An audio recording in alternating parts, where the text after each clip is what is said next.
Corporation থেকে এসছিল, তখন ওখানে যারা ছিল উপস্থিত, যেহেতু ভদ্রমহিলা অত্যন্ত দরিদ্র, অত্যন্ত, তাই তার হয়েই এলাকার মানুষ কথা বলতে গেছিল যে ঘুমটিটাকে সরিয়ে দিলে মারা যাবে, না খেতে পেয়ে মারা যাবে। আর আমাদের মুখ্যমন্ত্রী মমতা বন্দ্যোপাধ্যায় অত্যন্ত মানবিক মুখ।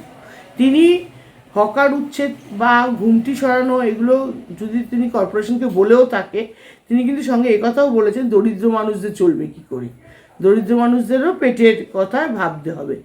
সেই অনুযায়ী এলাকার মানুষ সঙ্গে আমাদের এলাকার মানুষের মধ্যেই টিএমসি কর্মীরা পড়ে, প্রত্যেকে এসছিল।